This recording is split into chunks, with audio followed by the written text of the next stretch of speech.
Halo guys, selamat pagi. Di sini kami kelompok 8. Perkenalkan, nama saya Lorenzo Malvin, kelas TP4, absen 21. Dan saya Samuel Jordianto, kelas TP4, absen 17. Saya Ambrosius Bilasta Brata, kelas 12 TP4, nomor absen 5. Stempel. Iya. Oke, yang pertama pengertian engineering. Engineering adalah bidang ilmu yang berfokus pada penerapan prinsip-prinsip ilmiah dan matematika untuk menciptakan solusi praktis.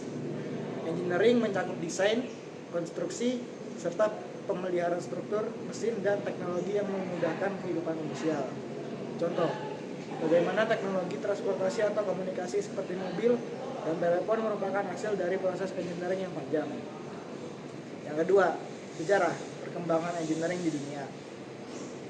Awal perkembangan mulai dari sistem pertanian kuno di Mesopotamia hingga mesin cetak Gutenberg yang menjadi dasar penyebaran ilmu secara lebih luas.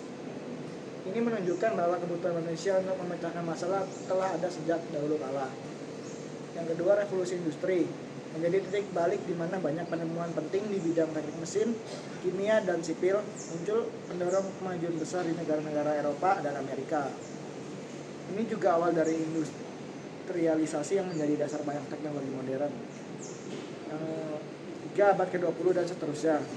Penemuan-penemuan besar seperti transistor, serat optik, komputer, dan internet. Penemuan ini memungkinkan komunikasi instan, pemrosesan data yang cepat, dan konektivitas di global memicu revolusi di berbagai aspek kehidupan. Kali ini saya akan membahas tentang sejarah perkembangan engineering di Indonesia.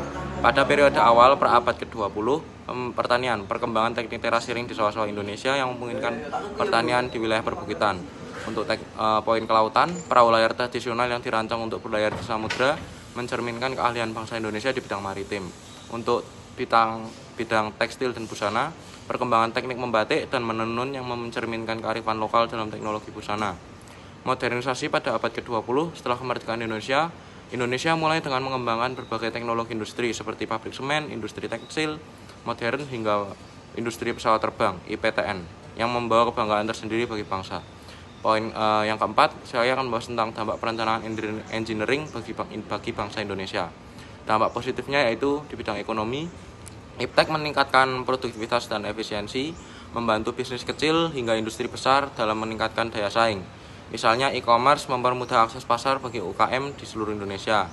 Bidang poin sosial dan kebudayaan, kemajuan teknologi komunikasi memungkinkan masyarakat untuk saling berinteraksi dan bertukar informasi tanpa batas jarak, memperkuat semangat persatuan.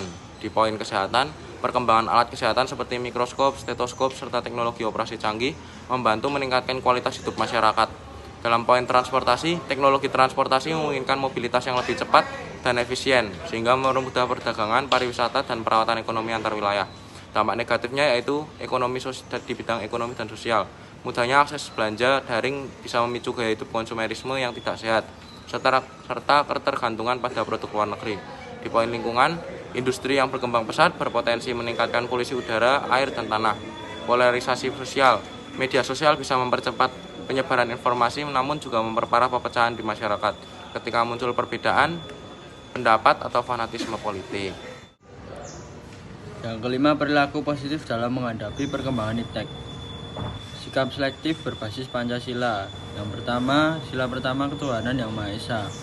Melihat IPTEK sebagai karunia Tuhan, kita harus menggunakan IPTEK sesuai dengan perintah agama dan tidak menyalahgunakannya. Kemudian sila kedua, kemanusiaan yang adil dan beradab.